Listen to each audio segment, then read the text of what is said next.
আসসালামু আলাইকুম। আন্তর্জাতিক এবিসি টিভিতে আপনাকে স্বাগত। শুরুতেই জানাবো আমাদের হাতে থাকা সর্বশেষ বিশ্বের গুরুত্বপূর্ণ সংবাদ, পরে বিস্তারিত। পুরোদমে ইসরায়েল ইরান হিজবুল্লাহ যুদ্ধ চলছে। জানিয়ে দিব আমাদের হাতে থাকা সর্বশেষ গুরুত্বপূর্ণ আপডেট আন্তর্জাতিক সংবাদ। শুরুতেই জানিয়ে দিব লেবাননের যুদ্ধবিরতিকে স্বাগত জানালো ইরান। লেবাননে ইসরায়েল ও হিজবুল্লাহর মধ্যে যুদ্ধবিরতিকে স্বাগত জানিয়েছে ইরান। দুই পক্ষের মধ্যে যুদ্ধবিরতি কার্যকর হওয়ার কয়েক ঘন্টা পর বুধবার 27 নভেম্বর এই প্রতিক্রিয়া জানায় তেহরান। এরপর জানিয়ে দিব বাংলাদেশ ইস্যুতে ভারতীয় কংগ্রেসের নতুন বার্তা। বাংলাদেশ সম্মিলিত সনাতনী জাগরণ জোটের মুখপাত্র ইসকন নেতা এবং পণ্ডরিক ধামের অধ্যক্ষ চিন্ময় কৃষ্ণ দাস ব্রহ্মচারীকে রাষ্ট্রদ্রোহ মামলায় গ্রেপ্তারের ঘটনায় বাংলাদেশে সাময়িক অস্থিরতা শুরু হয়েছে। এতে গভীর উদ্বেগ প্রকাশ করেছে ভারতের বিরোধী রাজনৈতিক দল কংগ্রেস। এরপর জানিয়ে দিব আইসিসিতে মিয়ানমারের জান্তা প্রধানের বিরুদ্ধে গ্রেপ্তারি পরোয়ানার আবেদন। আন্তর্জাতিক অপরাধ আদালত আইসিসি মিয়ানমারের ভারপ্রাপ্ত প্রেসিডেন্ট ও প্রতিরক্ষা বাহিনীর প্রধান মিন অং হুইলিংয়ের বিরুদ্ধে গ্রেপ্তারি পরোয়ানা জারি আবেদন করেছে। এরপর জানিয়ে দিব মার্কিন B-52 বোমারু বিমান আটকে দিল রাশিয়া। যুক্তরাষ্ট্রের B-52 বোমারু বিমানের পথ আটকে দিল রাশিয়ার যুদ্ধ বিমান। বাল্টিক সাগর সংলগ্ন রাশিয়ার কালিনিনগ্রাদ অঞ্চলের কাছে যুক্তরাষ্ট্রের দুটি B-52 বোমারু বিমান রাশিয়ার যুদ্ধ বিমানের বাধার মুখে পড়েছে। এবং সর্বশেষ জানিয়ে দিব হোয়াইট হাউসে ঢুকেই নতুন যুদ্ধের দামামা বাজাবেন ট্রাম্প। দায়িত্ব নেওয়ার আগে বিশ্বজুড়ে একের পর এক আতঙ্ক ছড়িয়ে যাচ্ছেন নির্বাচন মার্কিন প্রেসিডেন্ট ডোনাল্ড ট্রাম্প। এরই মধ্যে দেশটিতে নারী অধিকার ও অভিবাসীদের প্রতি স্পষ্ট হুমকি হয়ে উঠেছে রিপাবলিকান এই নেতা। চলমান রাশিয়া ইউক্রেন যুদ্ধ বন্ধের প্রতিশ্রুতি দিলেও ক্ষমতার প্রথম দিন থেকেই নতুন এক যুদ্ধ শুরুর ঘোষণা দিয়েছে ট্রাম্প। আশঙ্কা করা হচ্ছে নতুন এই যুদ্ধ এবার সীমান্তে মৃত্যু হারাতে চলেছে যুক্তরাষ্ট্র, যার পরিণতি কি হবে তা এখনই আশ করা যাচ্ছে না। মঙ্গলবার 26 নভেম্বর বিবিসির এক প্রতিবেদনে এই তথ্য জানানো হয়েছে। প্রতিবেদনে বলা হয়েছে দায়িত্ব গ্রহণের প্রথম দিনেই চীন, মেক্সিকো এবং কানাডার উপর নতুন করে কর আরোপ করবেন ডোনাল্ড ট্রাম্প। যুক্তরাষ্ট্রের মাদক পাচার ও অবৈধ অভিবাসন রোধে দেশগুলোর উপর চাপ প্রয়োগ করতেই এমন বাণিজ্য যুদ্ধ শুরু করতে চায় তিনি। প্রিয় দর্শক, এতক্ষণ শুনছিলেন সংবাদ শিরোনাম, এরপর বিস্তারিত। তবে তার আগে বন্ধু জানিয়ে দিন আপনি কোন স্থান থেকে আমাদের সংবাদটি দেখছেন এবং শুনছেন। জানিয়ে দিন এই সংবাদ সম্পর্কে আপনার মূল্যবান মতামত। আর বন্ধু, গাজা যুদ্ধে আপনি যদি নিরীহ ফিলিস্তিনিদের ভালোবেসে থাকেন তাহলে কমেন্টে ইয়েস লিখে বিশ্ববাসীকে জানিয়ে দিন। আর বন্ধু, আপনি যদি আমাদের চ্যানেলে নতুন হয়ে থাকেন তাহলে ভিডিওটি দেখতে দেখতে চ্যানেলটি সাবস্ক্রাইব করে রাখুন, যাতে করে আমাদের পরবর্তী সংবাদগুলো সবার আগে আপনার কাছে পৌঁছে যায়। এবারে বিস্তারিত। লেবাননের যুদ্ধবিরতিকে স্বাগত জানালো ইরান। লেবাননে ইসরায়েল ও হিজবুল্লাহর মধ্যে যুদ্ধবিরতিকে স্বাগত জানিয়েছে ইরান। দুই পক্ষের মধ্যে যুদ্ধবিরতি কার্যকর হওয়ার কয়েক ঘন্টা পর বুধবার 27 নভেম্বর এই প্রতিক্রিয়া জানায় তেহরান। খবর আল জাজিরার।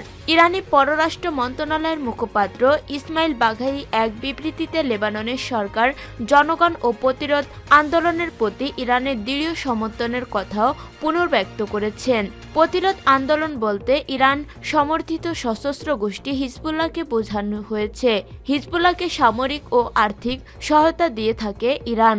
এর আগে বুধবার 27 নভেম্বর স্থানীয় সময় ভোর 4টা থেকে বাংলাদেশ সময় সকাল 8টা লেবাননের যুদ্ধবিরতি কার্যকর হয়। এক বছরের বেশি সময় পাল্টাপাল্টি হামলা শেষে যুদ্ধবিরতিতে যায় ইসরায়েল ও হিজবুল্লাহ। প্রাথমিক অবস্থায় এই চুক্তির মেয়াদ থাকবে 60 দিন, পরবর্তীতে এটি আবারও বাড়ানো হবে।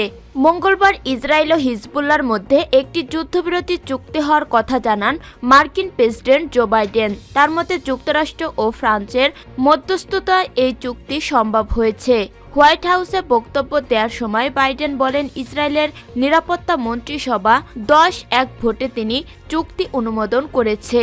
তিনি ইসরায়েলের প্রধানমন্ত্রী বেঞ্জামিন নেতানিয়াহু এবং লেবাননের তত্ত্বাবধায়ক প্রধানমন্ত্রী নাজিব মিকাতির সঙ্গে কথা বলেছেন।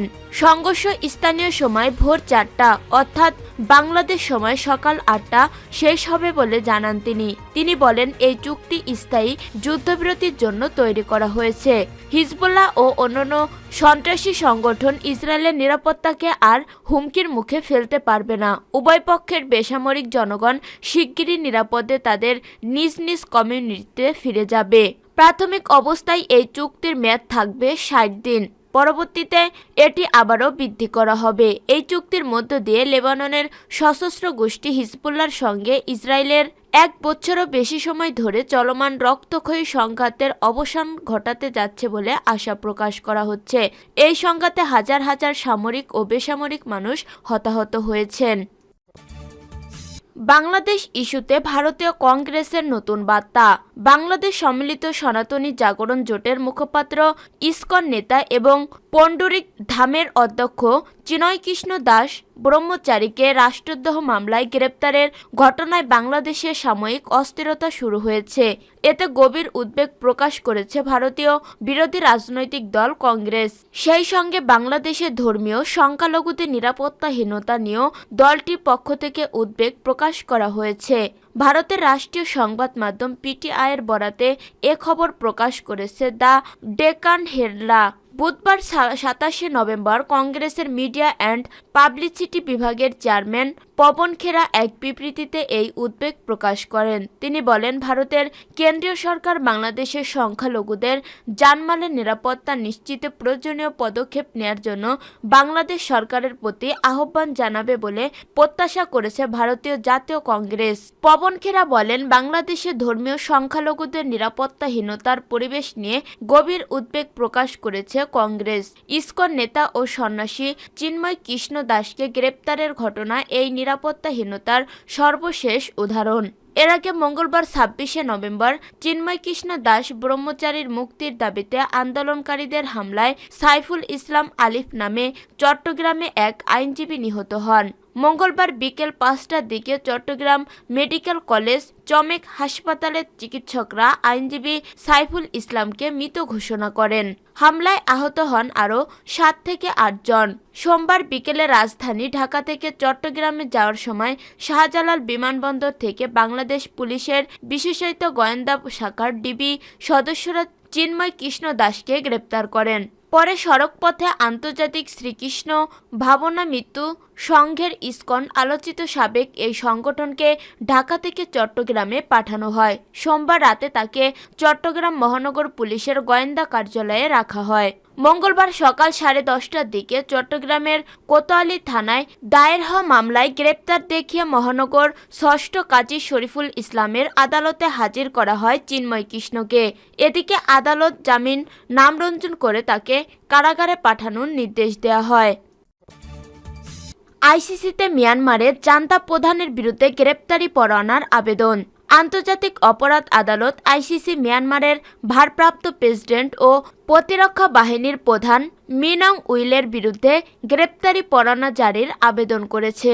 রোহিঙ্গাদের বিরুদ্ধে মানবতা বিরোধী অপরাধের তার জড়িত থাকার অভিযোগে আইসিসির প্রধান কৌশলী করিম খান এ আবেদন করেন। বুধবার 27 নভেম্বর আইসিসির অফিসিয়াল ওয়েবসাইটে প্রকাশিত সংবাদ বিজ্ঞপ্তি থেকে এই তথ্য জানা গেছে। খবর রয়টার্স। সংবাদ বিজ্ঞপ্তিতে জানানো হয়, 2016 থেকে 17 সালে রাখাইন রাজ্যে সংঘটিত সহিংসতা এবং এর ফলে রোহিঙ্গাদের বাংলাদেশে পালিয়ে আসার ঘটনায় মানবতাবিরোধী অপরাধের প্রমাণ পাওয়া গেছে। এই অপরাধের মিন অং উইলকে বিশেষভাবে দায়ী বলে মনে করছে আইসিসি। প্রকাশিত তথ্য অনুযায়ী মিয়ানমারের সামরিক বাহিনী, পুলিশ এবং কিছু বেসামরিক ব্যক্তির সহায়তায় 2015 সালের 25 আগস্ট থেকে 31 ডিসেম্বর পর্যন্ত এই অপরাধ সংগঠিত হয়। নির্বাসন, নিপীড়ন সহ রোহিঙ্গাদের উপর চালানো নির্যাতনকে মানবতা বিরোধী অপরাধ হিসেবে চিহ্নিত করেছে আদালত। আইসিসির প্রধান কৌশলী করিম খান বলেন, মিয়ানমার সরকারের উচ্চ পর্যায়ের কর্মকর্তার বিরুদ্ধে এটি আমাদের প্রথম গ্রেপ্তারি পরোয়ানার আবেদন। আমরা শিগগিরই আরও আবেদন করব। এখন বিচারকরা নির্ধারণ করবেন এই আবেদনটি গ্রেপ্তারি পরোয়ানা জারির জন্য যথাযথ কিনা। মার্কিন B-52 বোমারু বিমান আটকে দিল রাশিয়া। যুক্তরাষ্ট্রের B-52 বোমারু বিমানের পথ আটকে দিল রাশিয়ার যুদ্ধবিমান। বাল্টিক সাগর সংলগ্ন রাশিয়ার কালিনিনগ্রাড অঞ্চলের কাছে যুক্তরাষ্ট্রের দুটি B-52 বোমারু বিমান রাশিয়ার যুদ্ধবিমানের বাধার মুখে পড়েছে। মঙ্গলবার ২৬শে নভেম্বর বার্তা সংস্থা রয়টার্সের এক প্রতিবেদনে এই তথ্য জানানো হয়। যুক্তরাষ্ট্রের একজন কর্মকর্তা জানান, সোমবার যুক্তরাষ্ট্র ও ফিনল্যান্ডের মধ্যে অনুষ্ঠিত একটি সামরিক মহড়ার সময় এ ঘটনা ঘটে। বাল্টিক সাগর অঞ্চলে যুক্তরাষ্ট্রের বোমারু বিমান দুটি ফিনল্যান্ডের সঙ্গে যৌথ মহড়ায় অংশ নিয়েছিল। এই মহড়ার এক পর্যায়ে সেগুলোকে বাধা দেয় রাশিয়ার দুটি Su-27 যুদ্ধবিমান। যুক্তরাষ্ট্র ও ফিনল্যান্ডের দুই দেশই পশ্চিমা সামরিক জোট ন্যাটোর সদস্য। রাশিয়ার সঙ্গে ফিনল্যান্ডের ১,৩৪০ কিলোমিটার সীমান্ত রয়েছে। সাম্প্রতিক সময়ে রাশিয়া যুক্তরাষ্ট্র উত্তেজনা আরও বেড়েছে। গত সপ্তাহে যুক্তরাষ্ট্র ও যুক্তরাজ্যের সরবরাহ করা দূরপাল্লার ক্ষেপণাস্ত্র ব্যবহার করে ইউক্রেন রাশিয়ার ভিতরে হামলা চালায়। এর পাল্টা জবাবে মস্কো ইউক্রেনের বিভিন্ন স্থানে মধ্যপাল্লার হাইপারসোনিক ক্ষেপণাস্ত্র নিক্ষেপ করে। এই প্রেক্ষাপটে সোমবারের ঘটনায় নতুন করে উত্তেজনা তৈরি করেছে। যুক্তরাষ্ট্রের এক কর্মকর্তার দেয়া তথ্য অনুযায়ী রাশিয়ার যুদ্ধবিমানের বাধা দেওয়ার ধরন সামরিকভাবে পেশাদার ছিল এবং তা নিরাপদ বলেও মনে ছিল। সেজন্য বাধা পেয়েও যুক্তরাষ্ট্রের বোমারু বিমানগুলো পূর্ব পরিকল্পিত পথ পরিবর্তন করেনি। ফিনল্যান্ডের বিমানবাহী জানিয়েছে, এই মহড়া তাদের প্রতিরক্ষা সক্ষমতা আরও উন্নত করতে পরিচালিত হয়েছে। এ মহড়ার বিষয়ে ফিনল্যান্ডের বিমান বাহিনী রয়টার্সকে এক বিবৃতি দিয়েছে। তবে মহড়ার সময় রাশিয়ার বাধা দেওয়ার বিষয়ে কোনো মন্তব্য করেননি তারা।